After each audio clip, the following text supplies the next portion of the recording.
आज आप लोगों के बीच में हम सब आए हैं और 2 दिवसीय हमारा 3 दिवसीय दौरा जिला चंबा का हमने आपके इलाके के जो भी विकास कार्य चल रहे हैं, खास करके हमारे विभाग द्वारा चल रहे हैं, उनको गति देने के लिए हमने ये निर्णय लिया कि हम हर इलाके में, हर विधानसभा क्षेत्र में एक एक दिन लगाएंगे और जो भी कार्य चल रहे हैं उनको गति भी देंगे और उसके साथ साथ इंस्पेक्शन भी करेंगे, क्योंकि कार्य समय के ऊपर पूरे होने चाहिए। बहुत बारी ऐसा होता है कि काम शुरू हो जाता है मगर बहुत सी कमियों की वजह से, दिक्कतों की वजह से समय के ऊपर वो काम पूरे नहीं हो पाते हैं। तो जो काम 100 रुपए में शुरू हुआ, जिसकी सैंक्शनिंग 100 रुपए की है, जब तक वो बनकर तैयार होता है तो 500 रुपए का हो जाता है। तो इसलिए ये हमारे लिए बहुत आवश्यक है कि गुणवत्ता बरकरार रहे, समय के ऊपर कार्य पूरा हो और हर क्षेत्र के लोगों को उसका लाभ मिले। खास करके जो दूर दराज के इलाके हैं, डिफिकल्ट एरियाज है, बैकवर्ड एरियाज है, वहाँ के लोगों को ज़्यादा से ज़्यादा लाभ सरकार की योजनाओं का भी मिले, जो सड़कों का निर्माण कार्य हो रहा है उसका भी मिले, कई जो पेयजल योजनाएं या सिंचाई की योजनाएं इलाके के लिए बनाई जा रही है या बनी है, उनको ऑगमेंट भी करना है, क्योंकि कई जगहों पे पानी के जो स्रोत है वो सूखते जा रहे हैं। जिन इलाकों के लिए वो स्कीम्स इनिशियली बनाई गई थी, वहाँ पे पानी की कमी होने के कारण नए सोर्सेज को ढूंढना पड़ रहा है। तो उस दृष्टि से भी अलग अलग चीज़ों के कार्य लगातार लगे रहते हैं और उस पर जब हम आएंगे तो निश्चित तौर से उस पर गति प्रदान होगी और भी मंत्री आएंगे, मुख्यमंत्री जी आएंगे, सबका ये एक सामूहिक दायित्व है, कलेक्टिव एफर्ट है। अगर कोई ये कहे कि अकेले एक ही व्यक्ति सब चीज़ें करता है तो ऐसा नहीं होता है। एक टीम वर्क के साथ सबको मिलकर इलाके को आगे लेकर जाना है और उस टीम का एक सदस्य होने के नाते ये हमारा भी दायित्व बनता है कि हम चंबा क्षेत्र में समय समय पर आते भी रहे, यहाँ के विकास कार्यों को गति देते रहे और आज उसी दृष्टि से, उसी सोच के साथ हम आप लोगों के बीच में यहाँ पे उपस्थित हुए हैं। हमारे बीच में आदरणीय श्रीमती आशा कुमारी जी, जो हमारी पूर्व में मंत्री रही हैं और विधायक रही हैं, कांग्रेस पार्टी की वरिष्ठ नेत्री हैं, विशेष रूप से हमारे बीच में आई हैं, इनका मैं बहुत बहुत धन्यवाद करता हूं। श्री नीरज नैयर जी, जो हमारे माननीय विधायक हैं चंबा सदर से और जुझारू युवा नेता हैं, मैं इनका भी बहुत बहुत आभार प्रकट करता हूं। आदरणीय यशवंत खन्ना जी, जिनके अभी आपने विचार भी सुने, हमारे प्रत्याशी भी रहे हैं और अपने शिक्षा जगत में भी इनका एक अच्छा कंट्रीब्यूशन रहा है और इन्होंने बड़े जोशीले भाषण के साथ जो है अपनी बात को रखा है और मुझे विश्वास है कि आने वाले समय में सफलता इनको जो है वो अपनाएगी और ये आगे बढ़ेंगे, इस क्षेत्र का विकास करने में अपना पूरा योगदान आने वाले समय में देंगे। अभी तो हमारे हम उम्र है, युवा है, अभी लंबा रास्ता तय करना है, तो मिलकर हम साथ चलेंगे और यहाँ के विकास कार्यों में इनका पूरा सहयोग हम इनको देंगे, इसका मैं आपको पूरा विश्वास दिलाना चाहता हूँ। श्री सुरेंद्र भारद्वाज जी, जो हमारे वरिष्ठ नेता हैं, पूर्व में 2 बार यहाँ से विधायक रहे हैं, अमित भरमौरी जी, वेद प्रकाश शर्मा जी, कमल ठाकुर जी, जो पूर्व में जिला के अध्यक्ष रहे हैं, धर्म सिंह पठानिया जी, पूर्व में आदरणीय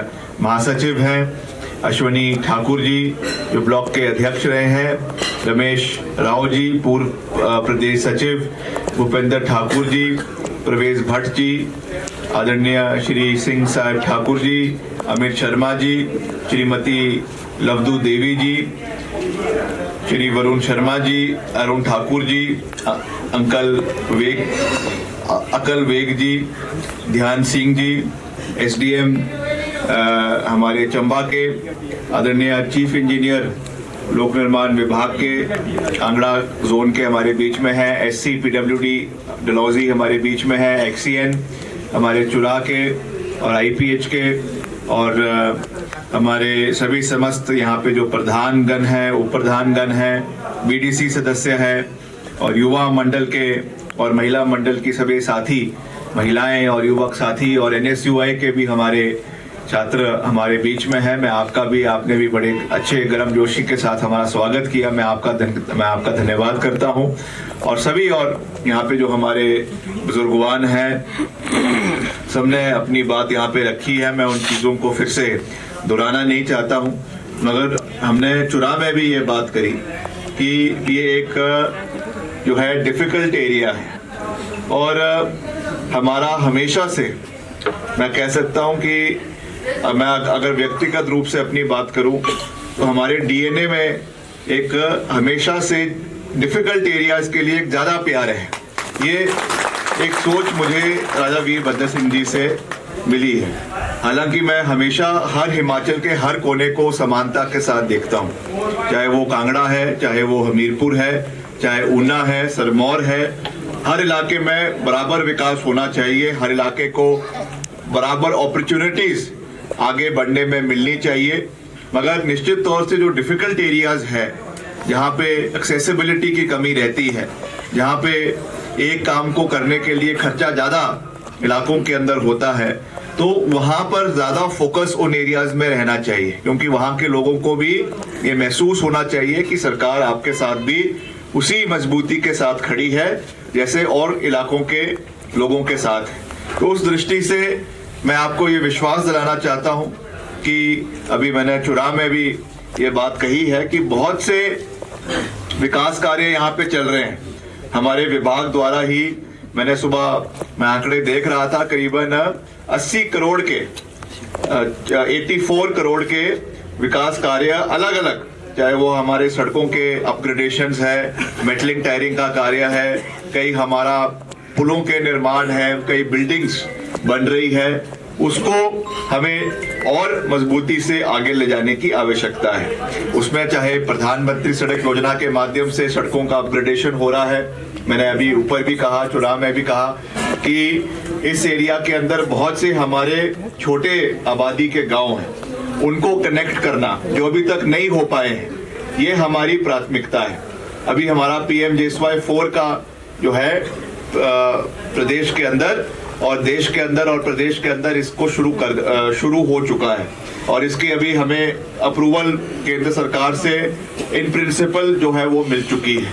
और आने वाले समय में हमारी कोशिश है कि ज़्यादा से ज़्यादा इलाकों को, ज़्यादा से ज़्यादा जो अनकनेक्टेड हैबिटेशंस है उनको हम इससे आबादित है, जो हमारे गांव हैं जो 100 के या 200 के 250 के, इनको हमने इससे जोड़ना है। ये हमारी प्राथमिकता आने वाले समय में रहेगी। बहुत जगहों पे लिंक रोड्स, छोटे छोटे एम्बुलेंस रोड्स, उसकी मांग भी जगह जगह पे लोगों ने करी है। हमने उसके भी जो है संबंधित निर्देश हमारे विभाग के अधिकारियों को दिए हैं और इसके लिए बजट का प्रावधान जहां तक करने की बात है वो मैंने बात रखी है कि हम इसको पूरी प्राथमिकता से करवाएंगे।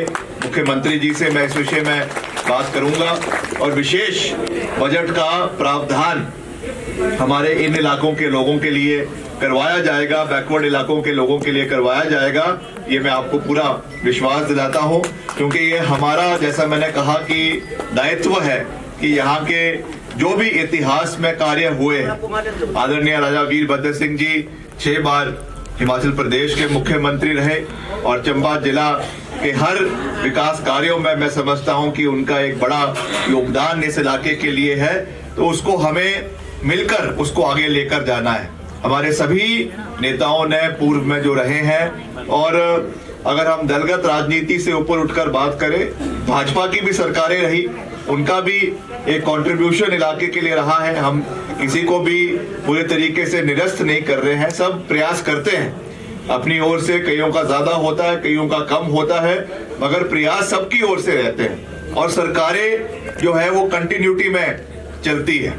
हमको जो भी, जब हमने सरकार को, सत्ता को संभाला, कुछ चीजें मिली, कुछ क्रेडिट मिला, कुछ चीजें जो है जो कुछ क्रेडिट मिला, कुछ कार्य जो हो रहे थे वो भी हमको मिले पूर्व सरकार द्वारा। जो 75,000 करोड़ रुपए का ऋण है वो भी हमको पूर्व सरकार द्वारा मिला, तो हमको उन चीजों को मद्देनजर रखते हुए इसका ध्यान रखना है कि विकास हो, विकास में कोई कमी ना रहे, मगर उसके साथ साथ जो हमारे प्रदेश की वित्तीय परिस्थिति है, जो प्रदेश का एक वित्तीय मापदंड है, उसका भी हमको ख्याल रखने की आवश्यकता है। हम अभी कैबिनेट की बैठक होती है, उसमें कई चर्चाएं होती है कि किस तरीके से प्रदेश की आर्थिकी पिछले कई सालों से, ये केवल कोई पिछले 2 साल की, पिछले 4 साल की, पिछले 5 साल की बात नहीं है, कई दशकों से, पिछले करीबन 3-4 दशकों से ये हिमाचल का जो है वित्तीय जो कुप्रबंधन की वजह से ये चीजें हमको आज देखने को मिल रही है। तो आज मैं समझता हूं कि समय आ गया है कि हमें इसके ऊपर भी गहन मंथन और विचार करने की आवश्यकता है।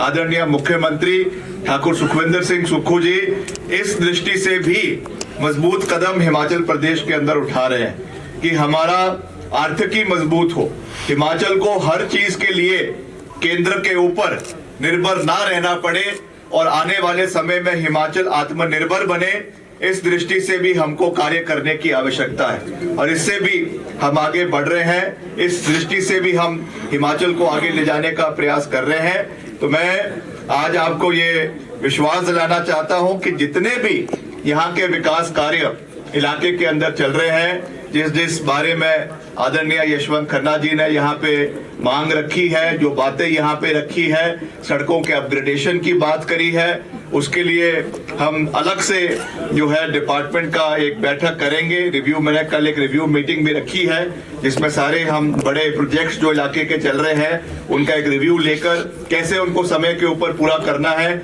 उस बारे में हम चर्चा करेंगे और उसमें जो भी बजटरी आवश्यकता है उसको भी पूरा करवाया जाएगा।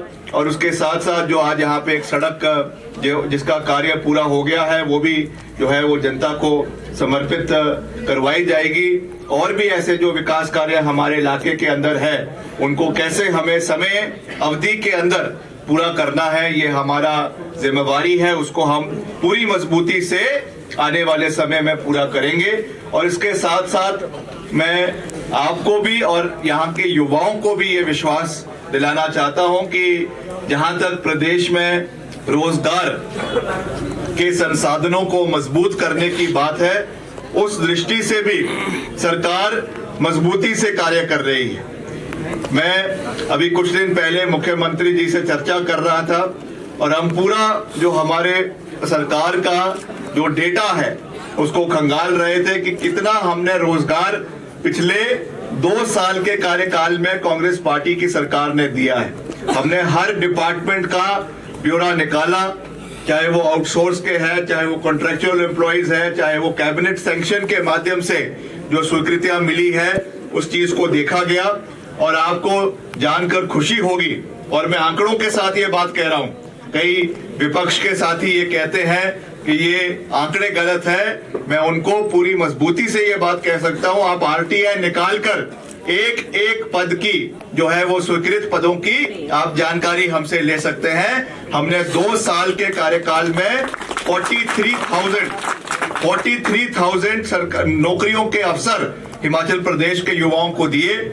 उसमें चाहे हमारे पुलिस कांस्टेबल्स की भर्तियां हुई, चाहे हमारे फॉरेस्ट डिपार्टमेंट में भर्तियां हुई, चाहे हमारे आईपीएच विभाग में कई पंप ऑपरेटर्स, पैरा ऑपरेटर्स और कई हमारे मल्टीटास्क वर्कर्स को उसमें लगाया गया। और वैसे हमारे जो है इंडस्ट्रीज डिपार्टमेंट में बहुत से युवाओं को माइनिंग गार्ड के रूप से उनकी भर्तियों के प्रोसेस को शुरू किया गया। और बहुत से जो पूर्व सरकार द्वारा जो घोटाले हमारे इसमें रिक्रूटमेंट में हुए थे उसकी भी बकायदा एक कमेटी बनाई गई, क्योंकि हम इस सोच के हैं कि जो भर्तियां पूर्व सरकार द्वारा के समय में शुरू करवाई गई थी, अगर 1 ने या 2 ने या 3 ने उसमें कोई पेपर लीक किया, उसका नुकसान सबको नहीं होना चाहिए। जितने उसमें अभिभाषी थे, जितने उसमें एप्लीकेंट्स थे या जिन्होंने उसमें एग्जामिनेशंस दिए, जो क्वालिफाई किए, उनको उसका नुकसान नहीं होना चाहिए। और अभी हाल ही में इसमें जो हमारा सर्वश्रेष्ठ न्यायालय है, सुप्रीम कोर्ट ने भी इसमें रूलिंग दी है सुप्रीम कोर्ट ने इसमें ये कहा है कि जब भी ऐसे अभी जो नीट की भर्तियां बिहार में हुई या और जगह पे जो ये घोटाले हुए, उसमें सुप्रीम कोर्ट की इसमें रूलिंग आई है कि जब तक अगर ऐसा लगता है कि मास स्केल पे ये घोटाला नहीं हुआ है, पेपर लीक नहीं हुआ है, तो उसमें सबको पिनलाइज करने के बजाय केवल उन लोगों के ऊपर शिकंजा कसा जाना चाहिए जिन्होंने इस कार्य को किया है। और उस चीज को मद्देनजर रखते हुए हमारी कैबिनेट की बैठक जो भी पीछे हुई, हमने उसमें चर्चा की। उसमें पुलिस विभाग के जो विजिलेंस के अधिकारी हैं उनके राय को उसमें लिया गया और उन्होंने जो संदिग्ध लोग उसमें पाए गए थे उनके ऊपर तो कार्रवाई हो रही है, मगर बाकी जो युवा है जिनकी कोई गलती नहीं थी उनको सरकार ने ये सोचा कि हम सबको पिनलाइज नहीं करना चाहते और हमने 700 भर्तियों को कैबिनेट के माध्यम से हरी झंडी दी है और आज हमारे राज्य चयन आयोग के माध्यम से उसकी रिक्रूटमेंट को बहुत जल्द अलग अलग विभागों के अंदर शुरू करवा दिया जाएगा। ये वचनबद्धता कांग्रेस पार्टी की सरकार की है, क्योंकि हम प्रदेश के युवाओं के भविष्य को जो है वो अंधकार में नहीं डालना चाहते। युवाओं का भविष्य सुरक्षित हो, युवाओं का भविष्य रोजगार के प्रति मजबूत हो, इस दृष्टि से कार्य करना हमारा दायित्व है। मैंने जैसा कहा कि संसाधन हमारे पास लिमिटेड है, मगर उन संसाधनों में भी ज्यादा से ज्यादा प्रदेश के हर वर्ग के लोगों को फायदा मिले, ये हमारी प्राथमिकता है, ये हमारा दायित्व है। प्रदेश में टूरिज्म एवेन्यूज को मजबूत करने के लिए सरकार लगातार कार्य कर रही है। अभी हाल ही में जो हमारे वर्ल्ड बैंक से एडीबी के माध्यम से कई प्रोजेक्ट पूरे प्रदेश के लिए करीबन 2000 करोड़ रुपए की सैंक्शनिंग हुई है। उसमें कई प्रोजेक्ट मनाली के हैं, कई प्रोजेक्ट हमारे जिला चंबा के लिए भी सैंक्शन करवाए गए हैं। आने वाले समय में उसका कार्य भी इलाके के अंदर शुरू होगा। वैसे ही हेलीपोर्ट यहाँ पर हमारे जिला चंबा के अंदर उसकी भी सैंक्शनिंग हुई है। जल्द उसका कार्य भी मैं विभाग के अधिकारियों से बात करूंगा, जल्द उसका कार्य हम शुरू करवाएंगे ताकि अच्छी एयर कनेक्टिविटी हमारे इलाके के अंदर हो, टूरिस्ट यहाँ पे ज्यादा से ज्यादा चंबा के अंदर आए, उससे स्वरोजगार के साधन यहाँ के युवाओं के लिए आने वाले समय में बढ़ेंगे। अभी भी टूरिस्ट आता है, मगर जब अच्छी एयर कनेक्टिविटी होगी तो उससे ज्यादा लाभ आने वाले समय में इस क्षेत्र के लोगों को मिलेगा और रोजगार के स्वरोजगार के साधन इलाके के अंदर बढ़ेंगे। होम स्टे की जो हमारी पॉलिसी सरकार द्वारा चलाई जा रही है उसको भी हम और मजबूत आने वाले समय में कर रहे हैं और लिबरल उसको बना रहे हैं, ताकि हमारे ग्रामीण क्षेत्रों में जितने हमारे लोगों ने, युवाओं ने खास करके होम स्टे चलाए हुए हैं, उसमें भी उनको रोजगार के साधन युवाओं को मिल सके, उसमें एक एडिशनल इनकम हमारे लोगों को हो सके। इस दृष्टि से हम उस पॉलिसी को भी और मजबूत आने वाले समय में करने जा रहे हैं।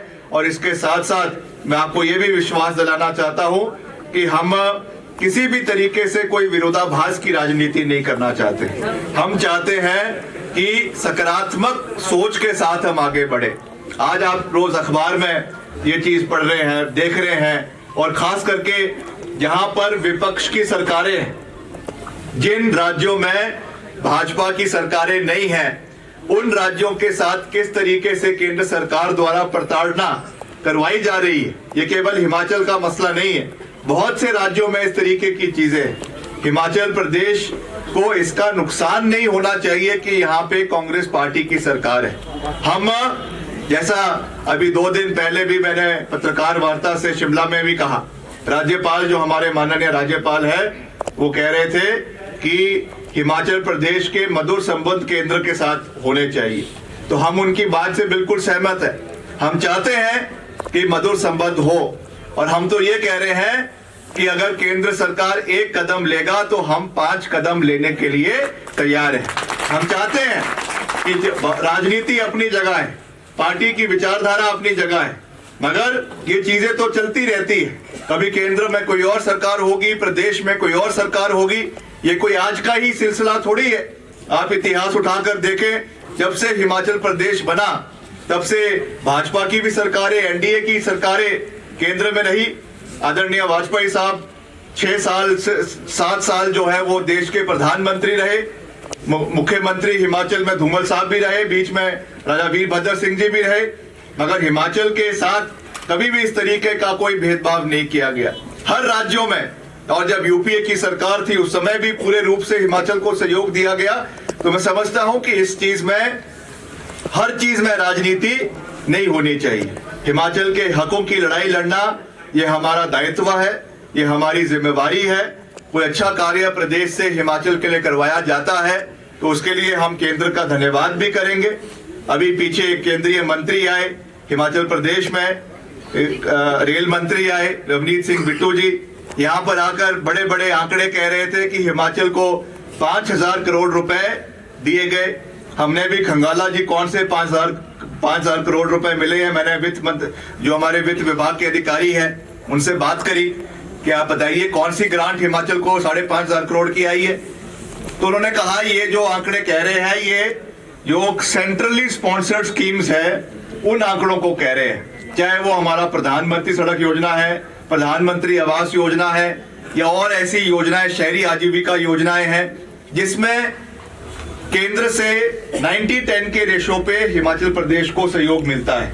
तो ये कोई सौगात हमको नहीं मिल रही है, ये तो पहले भी ये पैसा हिमाचल को आता रहा है और आगे भी ये पैसा हिमाचल को आता रहेगा। ये तो हर राज्य के लिए सेंट्रली स्पॉन्सर्ड स्कीम्स का पैसा हर राज्य को जाता है, चाहे वो बड़े राज्य हो चाहे वो छोटे राज्य हो। और ये सब चीजें आंकड़े हैं। आजकल तो सोशल मीडिया का जमाना है, इंटरनेट का जमाना है, ये हर एक व्यक्ति ये देख सकता है, इंटरनेट के माध्यम से ये जानकारी प्राप्त कर सकता है कि किस तरीके से जो केंद्र का बजट होता है उसका जो डेवल्यूशन है बजट का, वो किस तरीके से राज्यों के बीच में और प्रदेश के बीच में किया जाता है। उसमें जो हमारे वित्त आयोग होते हैं उनका एक अपना रोल फाइनेंस कमीशन का रहता है। और ये भी एक कड़वी हकीकत है, एक कड़वा सच है कि हिमाचल प्रदेश को 14वें वित्त आयोग से एक बहुत बड़ा धक्का लगा है। जो हिमाचल प्रदेश को एक समय में 13,000 करोड़ रुपए प्रदेश को मिलते थे, आज revenue deficit grant Himachal Pradesh की मात्र 3,000 करोड़ रुपए रह गई है। सीधे सीधे 10,000 करोड़ का झटका हिमाचल प्रदेश की एक छोटे से राज्य की आर्थिकी को लगा है। तो अगर इसके लिए हम लड़ाई लड़ते हैं, इसके लिए हम आवाज उठाते हैं, तो ये लोग कहते हैं कि ये एंटी नेशनल है, ये देश के खिलाफ बोल रहे हैं।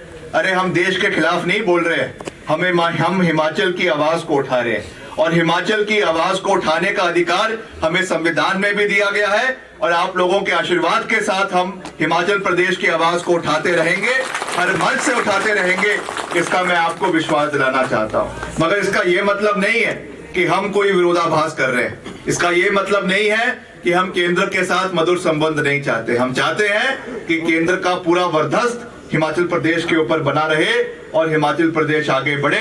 इसी सोच के साथ मैं आप सबका एक बारी फिर से दिल की गहराइयों से बहुत बहुत आपका धन्यवाद करता हूं, आपका आभार प्रकट करता हूं। और हम आपको ये पूरा विश्वास दिलाते हैं कि हम आपके साथ पूरी मजबूती के साथ खड़े हैं, समय समय पर आप लोगों के बीच में आते रहेंगे। जो भी इलाके के विकासात्मक कार्य हैं उनको हम उठाते रहेंगे।